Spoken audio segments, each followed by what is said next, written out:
जी दोस्तों, न्यू यादव सरगम डांस ड्रामा पार्टी अपने तमाम कलाकारों के साथ गंगा कैसेट कंपनी के सौजन्य से ड्रामे का प्रोग्राम देने जा रही है और ड्रामे का शीर्षक है हमार संसार। दोस्तों, यह हमार संसार नामक ड्रामा अपनी मातृभाषा भोजपुरी में होगा। हर पात्र भोजपुरी भाषा का प्रयोग करेंगे। तो आइए इस ड्रामे का कुछ अंश, कुछ पात्रों के नाम हम संगीत के माध्यम से प्रस्तुत करते हैं।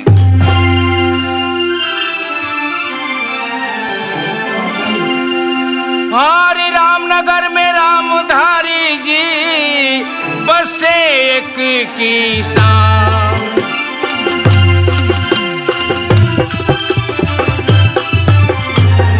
रामनगर में रामधारी जी बसे एक किसान। हंसी खुशी से खेती करे, अरे खूब उपजा में धान।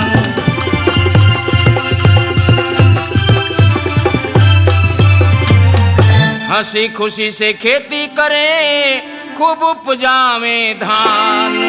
धान लहर लहर लहराई, रामधारी लक्ष्मणवा कपिला खासे तीनों भाई।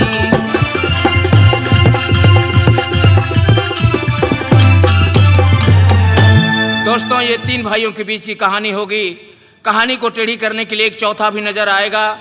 अगर इस ड्रामे के अंदर किसी पात्र से किसी प्रकार की त्रुटि हो तो आप लोग क्षमा प्रदान करेंगे। जय हिंद, जय भारत।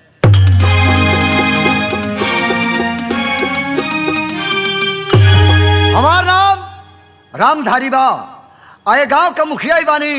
हम तीन भाई बानी, जाना मेरे भाई के पढ़ाओ तनी। लक्ष्मण तो पढ़े गई है, भाई कोपिला के पता नहीं खे। भैया नमस्कार। नमस्कार।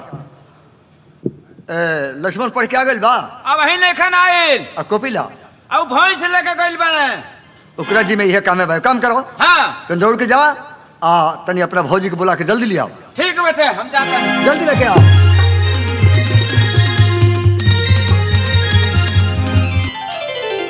खुश रहा, खुश रहा। बात है बताइए ना। यही से कबो इनका से लागे के मन ना करेला। जब लागी ना तो फट दा मारी दला। कबो तो से लागे ना। चल बड़ा खिया दो। हाँ, जाते नहीं है। बोली का कहता नहीं। बोलो नहीं ऐसे कहे का मतलब लक्ष्मण पढ़ा था उनके से काम ले ठीक नहीं खे। कोपिला की जिम्मे क्या काम बा, बस भैंस चराई या दिन रात फालतू घूमी। देखो हम आओ तनी खेत में से और देखो तनी कि भूखल का खेत में पानी लगल बा और पानी उनके जो जतिया के नुकसान करता, समझ लू कि ना। तो सोचनी हो कि वही पानी छोड़ रो पाए तो बढ़िया रही। सही बात सोच ले बानी रौरा। आओ तो कोपिला तो कह कहीं घूमे मन जाई जाके जाना जोड़ के बिया उखड़वा के जल्दी खेत में भेजो। तो ठीक बा। एकरा कह दे कि हर बैल लेके खेत में आई। ठीक बा रौरा जाई। हम चलते हैं खेत में। हम भेजता नहीं। ठीक बा। का करी अपना कपिल बाबू से तो हम परेशान हो गइल बानी। वहाँ की कोनो काम काज के कोनो चिंता नहीं बा। ठीक बा, हम बुलाओ तनी। अरे कपिल बाबू, कपिल बाबू, अरे कहाँ बानी जी? भौजी प्रणाम। खुश रहे। का कोनो बात में का बड़ा हल्ला करता रू? घर में कोनो चिंता नहीं बरौरा। अब मान लो अब कितना काम करी, काम कर हमारे देह गोल गइल। और ये कोनो कार्य करे के बका? हाँ, सुनी। हाँ, हर बार ले ली। हाँ, आ चल जाई खेत में। खेत में? रौरा भैया गइल बानी खेत में। हाँ। हाँ भैया खेता में गइल बानी। हाँ। हे भगवान, सब लोग का उल्टा था पाटा था, अब अपना रोपाई। हाँ, अपन रोवाई आज मुठ ले आई ना। आज मुठ लिया था। हाँ। तो भौजाई यो कार्य करते जा निमन बार बनावा, घर में आवत नहीं तब पावल जाई। ठीक बा, 4 गो जाना जोड़ ली तब जाए। जाना। हाँ। अच्छा तो भौजी प्रणाम। खुश रहे। आज का बनाई बुए? का बनी आज? हाँ, का बनाई बताई रहो। आजू बनाओ जे हमनी का तो पावल जाए तो पावल जाए। गंगा कैसे टोला खा के निहाल हो जा लो। आज तनी खीर पूरी और पनीर के सब्जी बनवाओ। ठीक बाटे। अच्छा प्रणाम। खुश रहे। ठीक बा। देखे के हमरे भौजाई है बड़ा साफ जाने ली। हमरे भौजाई है बड़ी साफ जाने ली। जैसे पैसा आई ले टन नल पानी दिखा के संद न पिया देली। बड़ा साफ जाने ली। मगर हर भाई के धर्म बड़ा कि जहाँ बड़ भाई काम करे उजा छोट भाई के जौन बाकी हाथ बढ़ाऊ चाहे। अब भैया बारी खेत में चल तन कोल कोट दे भाई भौजी को बाकी जाना जोरे के बा दक्षिण हा जाना जोरे कबा कहने जाई। अरे भैया प्रणाम प्रणाम प्रणाम। प्रणाम प्रणाम। कहीं का चल रही हो? अरे आइल बानी भाई जाना खातिर। अच्छा जाना खाती। हाँ तारी घरवा से 5-6 जने का लेबे कबाब। ए उका उरे बोलता भाई जाना लेबे काहे डराता हो? ए भाई। हाँ भाई। कौन काम होई? रोपाई। रोपनी होई। हाँ को जना जे करे खाती। करे खाती रोपनिया। हमार तो सासे अटक गले का करबो से रे भाई। हाँ रोपनिया। हाँ। अरे भाई ये लो 10-15 जने ले 10-12 जना में करा ले। हाँ हो जाए। हम नहीं करा दो हम छोड़ दल बनी अबे तनी घर में भाई करा होता है। अच्छा। हाँ ए भाई। हाँ भाई। एगो काम करियो। बोला। बलुआ खेत बड़ी टाइट होला। बहुत टाइट होला। एगो काम करियो पंप सेट से पानी चलवा दियो। हाँ हाँ। आ ट्रैक्टर से ले लगवा दियो। हाँ। कि हमनी के पहुंचवा ढूकी। अरे बाप रे बाप ई का कहता मत तू नहीं है। ई सरकार कितनो छूट दिए जाती नहीं कहियो चहू चाटे के ढंग नहीं आई। एक बार तो सरकार या नौकरी बात है जौन बाकी लटकल रह गए सब पोछ ध के बाकी जान जाई सब है। इतना एक छूट रहे कि सरकारी जो है योजना में 1.5 लाख रुपया मिले कॉलोनी बनवा के 50,000 तो दौड़ में खा गया सर। अब 1 लाख रुपया बचता वही 1 लाख में नहीं करवाओ तर वही 1 लाख में दवाल और वही 1 लाख में छत आ घर में तो भूता छत पर गोहरा जब वर्षा तो भादो तो हदर चू होता वही कॉलोनिया में फूलल बड़ा लोग। ओई फिर में बड़ा कुछ दिन पहले हमनी के रिक्शा ठेला मिलल हो। तो भगवान चाहिए तो सरकार कितनो छूट दी जिंदगी भर रिक्शा ठेला चलाई बोलोगी यहाँ मगर समय सही चलोगी यहाँ। ठीक बा भाई। खेत में चल तनी कोनरिया कोर दे भाई भौजी के।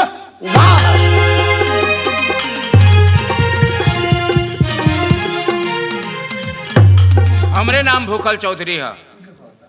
आये जवार के नहीं जानत ऐसे कि भूतपूर्व मुखिया रह चुकल बानी। का बताई पर पंचायती से फुर्सते नहीं के मिलत। आ पानी में काल्हिए के डाई यूरिया मिला के चिटले बानी। डर लगा था कोनो पनिया फोड़ के बहवाली तो हमारे सगरे खतरा ओकरा खेत में चल जाई। आज सोच ले बानी कि कोनो पंचायत में ना जाई। तमाम लोग पंचायती खातिर आके तेल लगा बता भूखल का चल के हमार फरियाद हो। लेकिन हम कोनो पंचायती में ना जाई। आज चलब खेत देखे।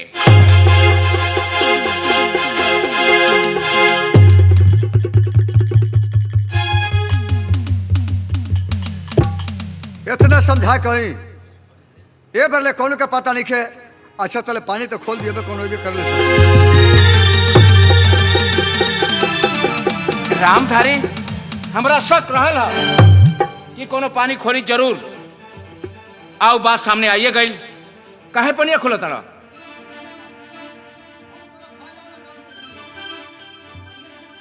हाँ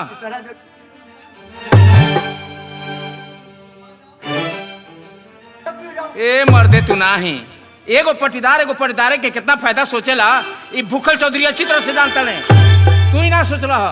तू ही सोच रहा कि भला कल्हे के खाद छिटले बाणे पानी खेत में घेरले बाणे खोल के बहवाल लीजिए बिना खाद के हमार काम चल जाओ। अरे भूखल काका बहता पानी में लोग खाद डाल देला दही के दूसरे खेत में ना जाला। अच्छा देखो बात ऐसा बाकी का थी हमारा बिया उखड़ा गइल बा। अच्छा 10 गुजाना जोड़ा गइल बड़े बिया सूख जा। हमरा से पूछ के बिया उखड़ लह। मतलब नुकसान तार का होता? अरे हमारे फायदा का होता तार बिया सुखो या आग लगा जल जाओ ओकर हम ठीका नहीं खिले जानला। ए रामधारी होश हवास में बात करो न ते देत न मारब छितरा जवाब बे। भूखल काका बिया उखड़े में तो रुपाई यही 500 रुपाई हमारे खेतवा के पनिया से। हाँ हो यही खातिर मुखिया भइल हल्लो के डकैती करे खातिर। तन चलबो खोलबो आइबो खोलबो अब खोल।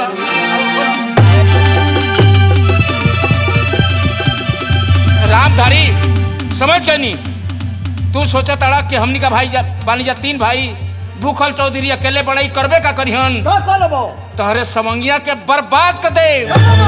हमरे नाम है भूखल चौधरी तो का करबो? हां तो बुलाबो सवांगी देखी हम बुलाबो सवांगी जल्दी।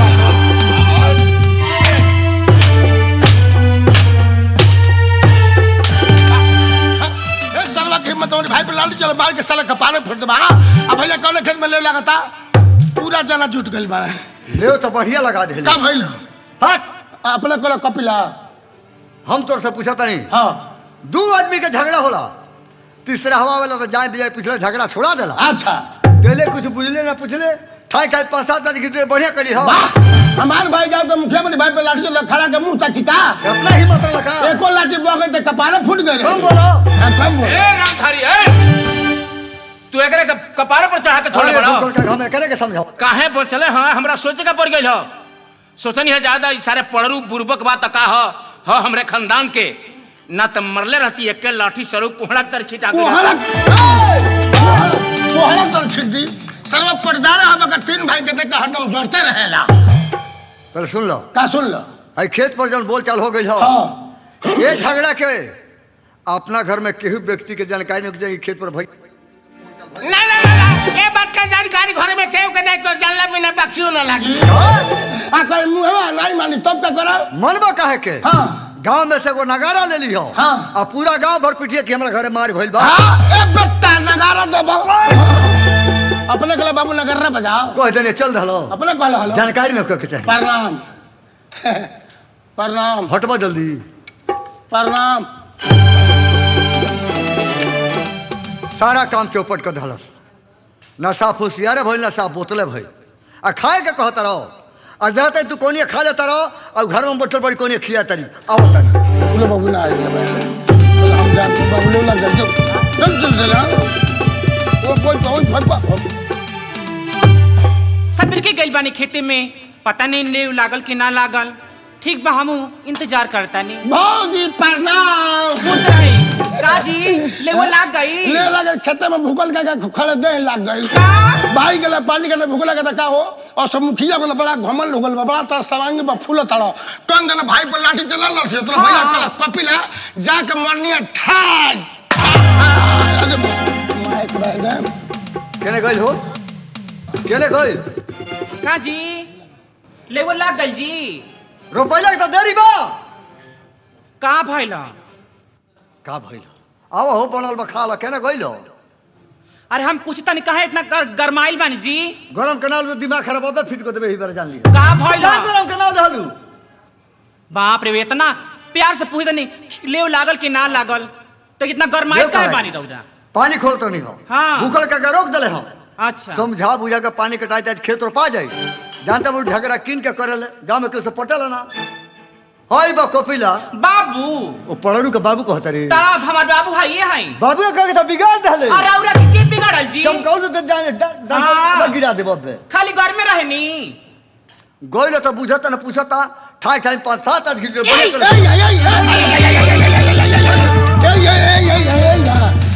नहीं भौजी भैया पर लाठी चलो से तब मरनी हां कहे ना छोड़ देनी हां मार के कमार फाड़ देला तसा और कहा भौजी रे अब हम खार बाबू चली घर में गरम बनैली बानी अब बाबू भूखाइल बा अब हम खाए भाई बा जौने कह भी तक जीव निकाल के चटकाओ तेरा बाबू हां हां तो भेटाई ना का नहीं भेटाई जल लक्ष्मण पढ़ के नहीं चल घर में क्यों रखाई बिया लेकिन खा के कल मैं को बाकी हो गली तू बाकी बाड़ो 3 बेर लाद भइल होई बाकी बाड़ो 2 बेर खइबो 4 बेर आम के दाना गंगा के छिट के दाना हिक लगा कर खाना खाही खतराल बड़ा खाली वही पे हम बटले बने अरे भैया अरे भैया भैया बड़ा अरे भौजी बड़ा पाड़ा राम सुन ले भैया अरे का बताई एकरा से बहुत ज्यादा परेशान रहता नहीं भैया अच्छा हमरा से ढेर परेशान तू हो गल बड़ा हम कहा माटी लगा लेला हे भगवान कुर्ता में बात लक्ष्मण भैया सबसे पहले अपना पढ़ाई के समाचार सुनाओ बाबू भैया बिल्कुल ठीक चलता तंगे चले के चाहे वाह बाबू वाह यही मन लगौले रहिया तार से क्यों पूछा था मैंने बता देता नहीं लक्ष्मण भैया तहरा जी में खेती बाड़ी के काम छाटी पानी के काम अच्छा भैया घर के जौन भी काम बा इससे तक का कोनो मतलब नहीं है अच्छा भैया तारा पढ़ाई से मतलब बा हाँ भैया सब हमारा करे के बा अब का रखा तारू खाना लेके आओ जल्दी पहले ले कुदारी ले ले घर जल्दी जाता हूँ ना मान लक्ष्मण मन लगा के पढ़ लिख लेबो हां तो कौन जगह के आदमी हो जीबो हाँ भैया मालिक का मर्जी भाई ए पंच का आशीर्वाद भइल तो के कौन नौकरी लग जाई ते घर के दुख जरूर दूर होई। अरे का मुंह बा तारो का के मुंह भाई। अरे देखिए देखिए कथी देखिए का देखिए हमार लक्ष्मणवा हाकिम होई हाकिम। हाँ, भाई के ऐसा बा गाँव भर के भरोसा बा एगो लड़का पढ़िया रहला तो पूरा जवान कैसा रहला कि हमर बाबू पढ़ लिख ली तो जरूर कोई नंबर हाथी होई। ला भैया सुन ला भैया सुन ला। मतलब पढ़ लिख के जब ग्रेजुएट हो जाई और जब यूपी बिहार में बेरोजगारी सोच के होला बा तो नहीं कुछ करी तो बाबू के चिमनिया पे ईटा तो ढोई। अरे कहियो करा बोले के ढंग ना आई क्या बोल का भाई हो खाना होता खाना खाना खाना खाना होता खाना जाके हाथ धो पनीर बनल बा मटर में डाल के घुघनी उखूल के बाजी आ गई।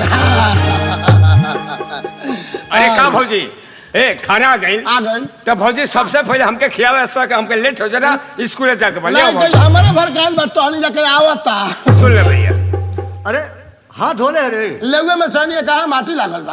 अरे उनके क्या उनका पढ़ा जाए के बा अरे हमके लेट हो जाई अच्छा ई बात अरे बाबू के लेट होता उनका खियाओ ना उन्हें के भौजी पहले सबसे पहले हमके खियाओ।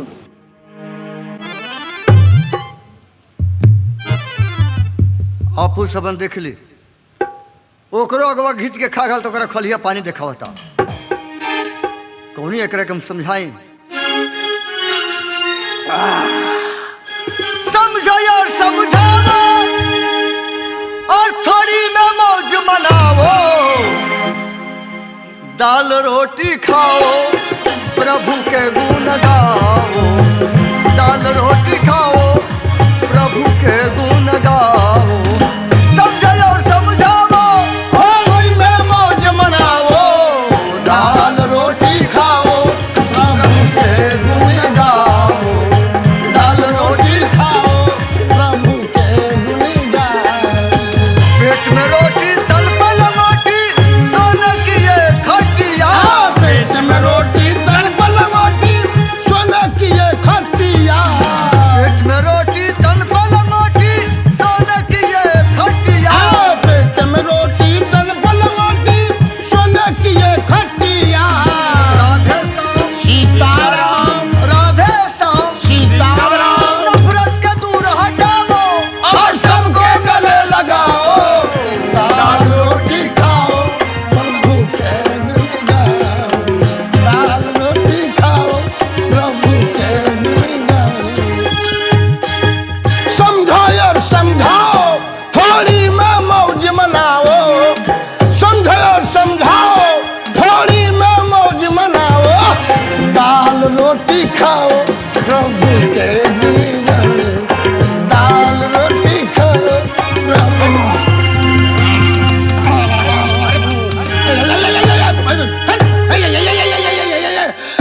खाली मरते रानी अरे घर भर के मिल तार हाथ खुल गइल बा हाँ खाली बनमसी करेनी। अरे घर भर के मिल मारता अरे मारे मारे छोड़ दे बर्तन ले जा चुप रही। हम नहीं छुपाए हमरा जब जब मन करी तब तब रोब हटो ले जा जाता नहीं तब तो रूसा चलावता पिटा के डर पहले रोता पहले हम नहीं छुपाए हम नहीं छुपाए हमरा जब जब मन करी तब तब रोब रोबे रोवा दे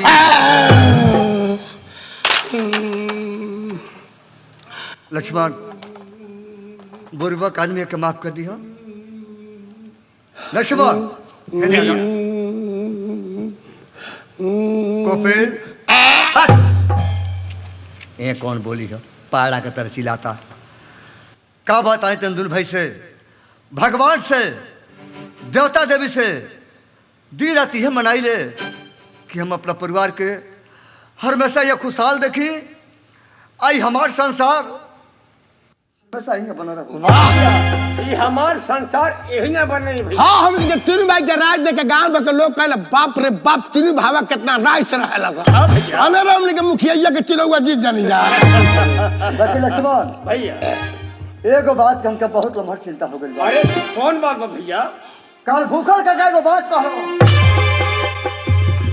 थम के जात रहलन कि रामधारी तारा मुखिया के घमंड बा, सवानी के घमंड बा, तारा तीनों भाई के बड़ा राय बा, तो एकता रहे ना देव तो क्या बर्बाद कर दे। तू तनको चिंता मत करो, सरऊ का जो रतिया खाना हम फिट कर दे। अरे ना ना कपिल, अरे कपिल ये भी ना कहते करे भैया, इके छोटे छोटे बात के लगा तरह तनी चिंता ना कर, सब कुछ सब बस बाबू सब बस लबर लबर बोला कुछ जो जन्म आई ना यही से कहने लगे पढ़ले में अनपढ़ में अंतर बा। बाबू तू पढ़े जा, अब हम चलते नहीं फांस लगे। लक्ष्मण भैया पढ़ के सीधा द्वार पे ले काम बा, कौन लेकर झगड़ा मत करी हो, कौन शिकायत आ गई तो ठीक होई ना। नहीं झगड़ा करे कोई तो हमारे का बोला तो पिता के चलिए हो में तो आगे बढ़ो, आगे बढ़ा जा जा। अच्छा भैया ए हमके लेट हुई, हम चलते नहीं स्कूल का भी और कोनो बात बा का? ना कोनो बात नहीं, खूब मन लगा के पढ़ियो खूब। अच्छा भैया हमके लेट हुई, हम चलते नहीं। अच्छा प्रणाम, जा जा जा जा।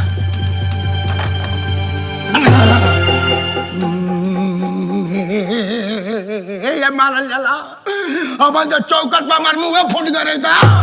देखिए होशियार का के अपन सब देख ली बताई, वो द्वार पर से रास्ता में चल गई, आई दुआरी पर निहोर के हैंगा हाथ जोड़ के कर कुछ जाने लो, कुछ जाने लो, ढेर जाने लो। रोक के लगती तो 1 घंटे छूट जाई, वो अगवा चल गए हम पछवा से लाग ले तारा कहियो लागे के ढंग अब लगबे ना करो। पहले सुन लो, का सुन लो तारा से हम परेशान हो गइल बनी, बटला बा भोज लेके जाता रहो, केहू के खेत में छोड़ देता रही, बढ़िया बात बा बाबू, शिकायत हमारा लगे होता आखिर तुम रोज और हम तोहर में आवता। आखिर जब तुम मुखिया भइल बाड़ो तो हमारा कुछ फायदा उठा कहो प्रणाम। लोग कहते कि भाईवा के डांटत ना हो, कौन समझेंगे डट